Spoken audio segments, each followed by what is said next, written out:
السلام علیکم، میں ہوں غلام احمد داؤد اور آپ دیکھ رہے ہیں شب گھر۔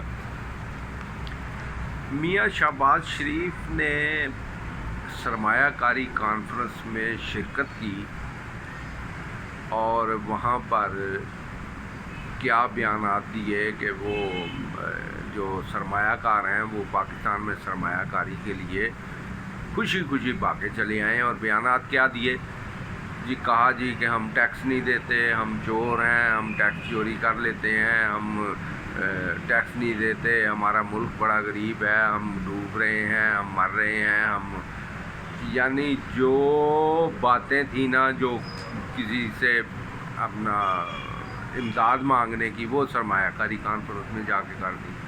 یعنی جہاں پہ بات کرنی تھی وہ وہاں کی نہیں تھی۔ یہ باتیں آپ اس کے سامنے کرتے کہ جی ہم بڑے غریب ہیں، ہم مارے گئے، ہم لوٹے گئے، ہم یہ ہو گیا، جس سے آپ نے بھیک مانگنی ہے، جس سے آپ نے قرضہ اپنا کی خیرات مانگنی ہے، مدد مانگنی ہے۔ آپ اس کو کہیں جی کہ ہم بڑے غریب ہیں، ہم بڑے چور ہیں، ہمارے پاس کچھ نہیں رہا، ہم ڈیفالٹ کرنے والے ہیں، ہم مقروض ہیں، ہم ٹیکس نہیں دیتے، فلانا یہ وہ۔ یہ باتیں ان سے کی جاتی ہیں۔ جو سرمایہ دار آدمی ہے وہ تو بڑا ہوشیار اور بڑا وہ ہوتا ہے، حساس اور بڑا ڈرپوک ہوتا ہے۔ وہ تو اس منڈیر پر، اس بنیرے پہ ہرگز نہیں، اس تار پر ہرگز نہیں بیٹھتا، اس جالی پہ ہرگز نہیں بیٹھتا یہاں اس کو ذرا سا بھی خطرہ محسوس ہو۔ یہ وہ پرندہ ہے جو بڑا ہی حساس ہوتا ہے۔ آپ اس کو کہہ رہے ہیں جی کہ ہم ٹیکس نہیں دیتے، ہم چور ہیں، ہم قرضہ لے کے واپس نہیں کرتے، یہ باتیں یہاں کرنے کی۔ یعنی کوئی یہ تو اب خود ہی وزیر اعظم کو اول تو اس کانفرنس میں ہی نہیں جانا چاہیے تھا۔ اس کانفرنس میں کسی سمجھدار آدمی کو بھیجتے جو یہ بات جو جا کے اٹریکٹ کرتا، ان کو اٹریکٹیو کوئی دلچسپی بتاتا کہ یار یہاں پہ یہاں اس شعبے میں سرمایہ کاری ہو سکتی ہے اور آپ فائدہ اٹھا سکتے ہیں۔ تو آپ نے جا کے ان کو کہا جی کہ ہم بڑے چور ہیں، اور یہ بات بالکل غلط ہے۔ ٹیکس کیوں نہیں دیتے؟ آج صبح پیٹرول ڈلوایا، 1000 روپے کا پیٹرول ڈلوایا، 300 روپے تو میں نے ٹیکس دیا، اس میں سے 300 400 روپے وہ ٹیکس دیا ہے۔ بجلی کا بل جمع کروایا 2-2.5 روپے، اس میں بھی ٹیکس تھا۔ صبح چائے پی ہے، 280 روپے کا لیٹر ڈبہ لایا ہوں تو اس میں بھی ٹیکس دے کے لایا ہوں۔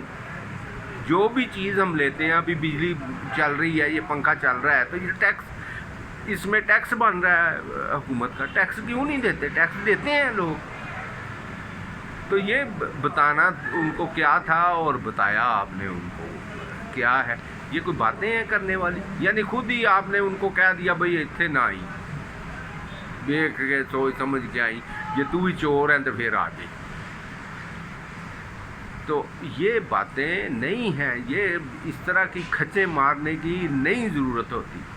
سرمایہ کاروں کو آپ نے اٹریکٹیو کوئی دلچسپی دکھانی ہے، ان کو بتائیں یار ہمارے پاس اتنی زمین ہے، یہ جگہ ہے، یہ دریا ہے، یہ پانی ہے، یہ خشکی ہے، یہاں پر یہ چیز ہو سکتی ہے، یہ بن سکتی ہے، اور ریفائنری لگا لیں، یہاں ریفائنری لگ سکتی ہے۔ تو کوئی بتائیں چیز کہ یہ بتانا کہ جی ہم ٹیکس نہیں دیتے، ہم قرضہ لے کے واپس نہیں کرتے، ہم یہ ان کو بتانے کی بات ہے۔ اسی لیے یہی تو باتیں ہیں جس کی وجہ سے ملک اتنا پیچھے چلا گیا۔ اب وزیر خارجہ لگایا تھا تو یہ ہمارے مہربانوں نے وہ بلاول کو لگا دیا۔ بلاول کا ہے، بلاول کو وزیر خارجہ لگا دیا تھا، اب یہ میاں صاحب کو یہ بنا دیا، اب ڈار صاحب کو وزیر خارجہ لگا دیا۔ یعنی جو کوئی کیلیبر ہے اس کے مطابق اس کو لگائیں۔ اب مریم صاحبہ کو لگا دیا ہے وزیر اعلیٰ پنجاب، تو چلو ٹھیک ہے، اب سڑکوں کو پنچر سنچر لگوا رہی ہیں، چلو یہ ویژن ان کا ہے کہ بھئی سڑکیں مرمت ہو جائیں۔ تو باقی کسانوں کا اب وہ بیڑا، یعنی جب پراپر آدمی نہیں آئے گا تو ملک آگے نہیں چل سکتا، اس کی اکانومی نہیں چل سکتی۔ اتنے خطرناک معاہدے ہی نہیں لوگوں نے کیے ہوئے ہیں، مہنگے معاہدے کیے ہوئے ہیں بجلی کے، تو بجلی مہنگی ہوگی، کتنا بھی آپ ان کو کس طرح دلچسپی دکھائیں گے؟ ابھی واحد حل ہے کہ